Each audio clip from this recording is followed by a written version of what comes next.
Modal verb sentence formation के लिए बहुत ज़्यादा ज़रूरी रहते हैं। इनसे ये पता चल जाता है कि जो भी सेंटेंस हमारे सामने बोला जा रहा है वो पास्ट से रिलेट करता है या फिर प्रेजेंट से रिलेट करता है या फिर फ्यूचर से रिलेट करता है।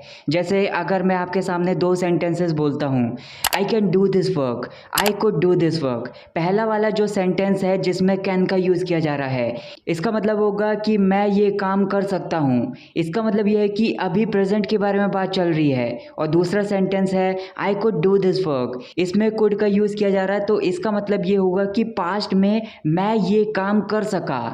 तो यस गाइस, आज के इस वीडियो में हम इसी तरह के कुछ इंटरेस्टिंग मॉडल वर्ब्स के बारे में बात करेंगे, उनकी मीनिंग के साथ सेंटेंस स्ट्रक्चर्स के बारे में बात करेंगे और रियल लाइफ से रिलेटेड कुछ एग्जांपल्स के बारे में बात करेंगे। तो वीडियो को लास्ट तक देखते रहिए, आप कुछ ना कुछ नया जरूर सीखेंगे। So stay with me, my name is Nick and let's get going. हमारी पहली मॉडल वर्ब है कैन हैव टू। इसका सिंपली यूज़ हम ऐसी सिचुएशंस में करते हैं जिनमें आप 75% कन्फर्म होते हो कि ऐसा करना पड़ सकता है। इसका सिंपली मतलब यही होता है कि कुछ करना पड़ सकता है। तो इसका सेंटेंस स्ट्रक्चर होता है subject plus can have to plus verb की फर्स्ट फॉर्म प्लस ऑब्जेक्ट। तो जैसे कुछ एग्जांपल्स हैं, I can have to go, इसका मतलब होगा कि मुझे जाना पड़ सकता है। मतलब जब आप इस सेंटेंस को बोल रहे हो तो आप 75% कन्फर्म हो कि मुझे जाना पड़ सकता है। I can have to argue with her, मतलब मुझे उसके साथ बहस करनी पड़ सकती है। We can have to tempt child for going out, मतलब बाहर जाने के लिए हमें बच्चे को बहलाना या फुसलाना पड़ सकता है। नेक्स्ट मॉडल वर्ब है हमारी मे हैव टू। इसका यूज़ हम तब करेंगे जब हम किसी सिचुएशन में 50% कन्फर्म होते हैं कि शायद ऐसा करना पड़ सकता है। इसका सेंटेंस स्ट्रक्चर होता है subject plus may have to plus verb की फर्स्ट फॉर्म प्लस ऑब्जेक्ट। तो जैसे कुछ एग्जांपल्स हैं, आई मे हैव टू गो, इस सेंटेंस को आप तब बोल रहे हो जब आप 50% कन्फर्म हो कि शायद मुझे जाना पड़ सकता है। She may have to make tea, मतलब शायद उसे चाय बनानी पड़ सकती है। You may have to stay there, शायद आपको वहाँ रुकना पड़ सकता है। Next one is might have to, इसका मतलब होता है शायद ही करना पड़ सकता है। इसको आप तब यूज़ करेंगे एक ऐसी सिचुएशन जिसमें आप 25% कन्फर्म हो कि ऐसा करना पड़ सकता है। तो इसका सेंटेंस स्ट्रक्चर होता है subject plus might have to plus verb की फर्स्ट फॉर्म प्लस ऑब्जेक्ट। तो जैसा कुछ एग्जांपल्स हैं, you might have to study in the room, मतलब शायद ही आपको कमरे में पढ़ाई करनी पड़ सकती है।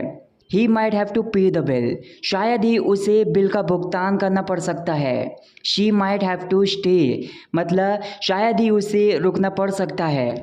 Next model verb is should have to, इसका मतलब होता है कि कुछ करना ही चाहिए, मतलब किसी को आप फोर्स करते हुए ऐसा बोल रहे हो कि कुछ करना ही चाहिए या फिर तुम्हें नहाना ही चाहिए, तुम्हें यहाँ से जाना ही चाहिए। इसका सेंटेंस स्ट्रक्चर होता है subject plus should have to plus verb की फर्स्ट फॉर्म प्लस ऑब्जेक्ट। तो जैसे कुछ एग्जांपल्स हैं, you should have to go, मतलब तुम्हें जाना ही चाहिए। एक और एग्जाम्पल है, you should have to stroll after having dinner, मतलब रात के खाना खाने के बाद तुम्हें टहलना ही चाहिए या फिर सैर के लिए जाना ही चाहिए। She should have to take medicine, मतलब उसे दवाइयाँ लेनी ही चाहिए। We all should have to save money, मतलब हम सभी को रुपये जमा करने ही चाहिए या फिर हम सभी को रुपयों की बचत करनी ही चाहिए। इसी से मिलती जुलती हमारी नेक्स्ट मॉडल वर्ब है विल हैव टू। इसका मतलब होता है कि फ्यूचर में हमें कुछ करना पड़ेगा या फिर किसी को कुछ करना पड़ेगा। इसका सेंटेंस स्ट्रक्चर होता है subject plus will have to plus verb की फर्स्ट फॉर्म प्लस ऑब्जेक्ट। जैसे कुछ एग्जांपल्स हैं, we will have to get up early in the morning, मतलब हमें सुबह जल्दी उठना पड़ेगा। You will have to sleep alone, तुम्हें अकेले सोना पड़ेगा। I have to go to office in rain, मतलब मुझे बारिश में ऑफिस जाना पड़ेगा। Will I have to offer my hand for friendship to him, क्या मुझे उसके लिए दोस्ती का हाथ बढ़ाना पड़ेगा। अगली मॉडल वर्ब है शुड हैव। इसका मतलब होता है कि पास्ट में कुछ काम करना चाहिए था लेकिन आपने किया नहीं, तो आप उसको फोर्स करते हुए ऐसा कह रहे हो या फिर और कोई पर्सन फोर्स करते हुए ऐसा आपसे कह रहा है कि आपको ऐसा करना चाहिए था या फिर उसको ऐसा करना चाहिए था। जैसे इसका सेंटेंस स्ट्रक्चर होता है subject plus should have plus verb की थर्ड फॉर्म प्लस ऑब्जेक्ट। तो जैसे कुछ एग्जांपल्स हैं, तुम्हें बच्चे को डांटना चाहिए था, मतलब आपने बच्चे को नहीं डांटा तो आपसे कोई कह रहा है कि आपको बच्चे को डांटना चाहिए था। You should have scolded child, you should have scolded child, she should have replied in English, मतलब उसे अंग्रेजी में उत्तर देना चाहिए था। You should not have climbed the tree, मतलब तुम्हें पेड़ पर नहीं चढ़ना चाहिए था। You should have stayed in Delhi, मतलब तुम्हें दिल्ली में रुक जाना चाहिए था। नेक्स्ट हम बात करेंगे कुड के बारे में। इसका सिंपली मतलब होता है सका या फिर पाया, मतलब मैं काम कर सका या फिर मैं काम कर पाया। बेसिकली ये कैन की पास्ट फॉर्म है, मतलब कैन को हम प्रेजेंट में यूज़ करते हैं तो कुड को हम पास्ट में यूज़ करते हैं। इसका सेंटेंस स्ट्रक्चर होता है subject plus could plus verb की फर्स्ट फॉर्म प्लस ऑब्जेक्ट। तो जैसे कुछ एग्जांपल्स हैं, I could not finish that work, मतलब मैं वो काम ख़त्म नहीं कर पाया या फिर मैं वो काम ख़त्म नहीं कर सका। He could not ignore that girl, मतलब वो उस लड़की को अनदेखा नहीं कर सका। Could I make you understand well, मतलब क्या मैं आपको अच्छे से समझा सका। After all I could propose that girl, आखिरकार मैं उस लड़की को प्रपोज कर पाया। अगली मॉडल वर्ब है हमारी वुड हैव टू। इसका यूज़ हम पास्ट की चीज़ों के लिए करते हैं, मतलब पास्ट में आप इमेजिन कर रहे हो कि ऐसा करना पड़ता होगा। तो जैसे इसका सेंटेंस स्ट्रक्चर होता है subject plus would have to plus verb की फर्स्ट फॉर्म प्लस ऑब्जेक्ट। तो जैसे कुछ एग्जांपल्स हैं, you would have to cook food, मतलब आप किसी से बोल रहे हो इमेजिन करते हुए कि तुम्हें खाना बनाना पड़ता होगा। He would have to play alone, मतलब उसे अकेले खेलना पड़ता होगा। You would have to tolerate her nonsense, मतलब तुम्हें उसकी बकवास झेलनी पड़ती होगी। He would have to bear anger of his wife, मतलब उसे अपनी बीवी का गुस्सा सहन करना पड़ता होगा। नेक्स्ट हम बात करने वाले हैं कुड हैव बीन के बारे में। इसका मतलब होता है कि पास्ट में कुछ हो सकता था लेकिन हो नहीं सका या फिर हुआ नहीं। तो इसका सेंटेंस स्ट्रक्चर होता है subject plus could have been plus object. जैसे कुछ एग्जांपल्स हैं, they could have been married if that girl hadn't cheated him, मतलब वे शादीशुदा हो सकते थे अगर उस लड़की ने उसे धोखा ना दिया होता। I could have been on time in the class if I had left home earlier, मतलब मैं कक्षा में समय पर हो सकता था अगर मैं घर से जल्दी निकल गया होता। I could have been a businessman, मतलब मैं एक बिजनेसमैन हो सकता था। नेक्स्ट हम बात करेंगे शुड हैव बीन के बारे में। इसका मतलब होता है कि ऐसा होना चाहिए था लेकिन ऐसा हो नहीं सका, मतलब इसको हम सारे सब्जेक्ट्स के साथ यूज़ कर सकते हैं, I we you they he she it. लेकिन नोटिस करने वाली बात यह है यहाँ पर बीन को एज अ वर्ब यहाँ पर यूज़ किया जा रहा है, तो इसके सेंटेंसेस में कोई भी वर्ब का यूज़ नहीं होगा।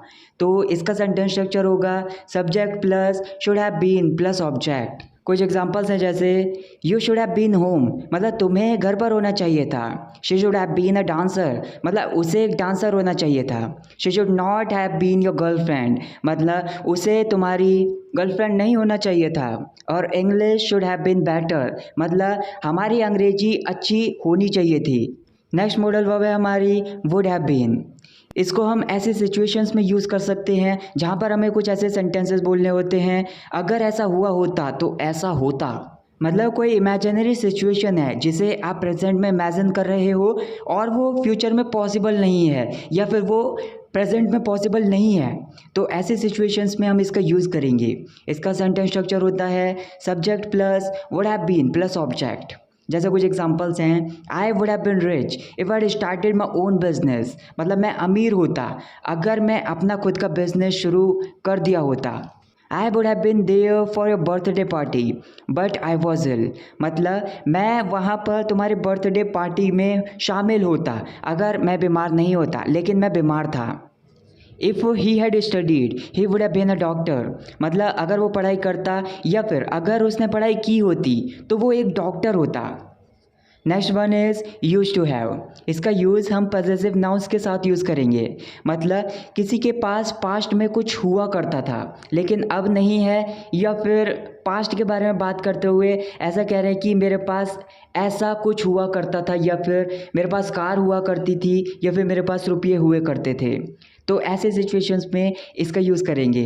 सेंटेंस स्ट्रक्चर होता है इसका subject plus use to have plus possessive noun. जैसे कुछ एग्जांपल्स हैं, we use to have a car, मतलब हमारे पास कार हुआ करती थी। She use to have a gold chain, मतलब उसके पास एक सोने की चैन हुआ करती थी। Nidhi always use to have notes, मतलब निधि के पास हमेशा नोट्स हुआ करते थे। नेक्स्ट हम बात करेंगे हैविंग टू के बारे में। इसका सिंपली यूज़ हम तब करते हैं मतलब प्रेजेंट में किसी मजबूरी की वजह से या फिर किसी प्रेशर की वजह से कोई काम करना पड़ रहा है। इसका सेंटेंस स्ट्रक्चर होता है subject plus is am are was were plus having to plus verb की फर्स्ट फॉर्म प्लस ऑब्जेक्ट। इसका यूज़ हम पास्ट की चीज़ों के लिए भी कर सकते हैं और प्रेजेंट की चीज़ों के लिए भी कर सकते हैं। लेकिन अगर हम प्रेजेंट की चीज़ों के लिए करेंगे तो इज एम आर का यूज़ करेंगे, लेकिन पास्ट की चीज़ों के लिए करेंगे तो वॉज वर का यूज़ करके हम पास्ट के सेंटेंसेस भी इसका यूज़ करके बना सकते हैं। तो जैसे कुछ एग्जांपल्स हैं, I am having to study in my room, मतलब मुझे अपने कमरे में पढ़ाई करनी पड़ रही है। He is having to go on feet, मतलब उसे अपने पैरों पर जाना पड़ रहा है या फिर उसे पैदल जाना पड़ रहा है। Children were having to take online classes, मतलब बच्चों को ऑनलाइन क्लासेस लेनी पड़ रही थी। Were you having to cook food, मतलब क्या आपको खाना बनाना पड़ रहा था। अगली मॉडल वर्ब है वुड हैव। इसका सिंपली यूज़ हम तब करते हैं मतलब प्रेजेंट में आप ऐसा इमेजिन करते हैं कि कुछ ऐसा हो चुका होगा। इसका सेंटेंस स्ट्रक्चर होता है subject plus would have plus verb की third form plus object.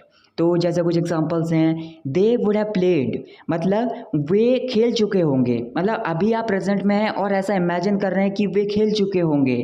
They would have played. She would have slept yet, मतलब वो अभी तक सो चुकी होगी।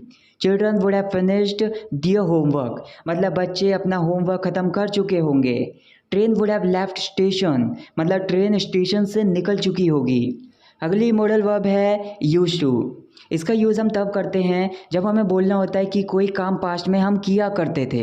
इसका सेंटेंस स्ट्रक्चर होता है subject plus use to plus verb की फर्स्ट फॉर्म प्लस ऑब्जेक्ट। तो जैसे कुछ एग्जांपल्स हैं, we use to go to school, मतलब हम स्कूल जाया करते थे, अब नहीं जाते हैं, ऐसा हम पास्ट में किया करते थे। We use to go to school. Madam use to give toffee to me, मतलब मैडम मुझे टॉफ़ी दिया करती थी। She use to love me a lot, मतलब वो मुझसे बहुत ज़्यादा प्यार किया करती थी। Did children use to bother you, मतलब क्या बच्चे आपको परेशान किया करते थे। I didn't use to smoke, मतलब मैं सिगरेट नहीं पिया करता था। गाइस आपके लिए होमवर्क है, आपके सामने 3 सेंटेंसेस हैं। मुझे अंग्रेजी सीखनी पड़ रही है, हम पार्क में खेला करते थे, शायद उसे जाना पड़ सकता है, जाना पड़ सकता है। इस सेंटेंस को आप तब बोल रहे हो जब आप 50% श्योर हो कि जाना पड़ सकता है। तो आप मुझे बताइए यहाँ पर कैन हैव टू का यूज़ होगा, मे हैव टू का यूज़ होगा या फिर माइट हैव टू का यूज़ होगा। और आपको वीडियो कैसी लगी मुझे कमेंट करके ज़रूर बताइए।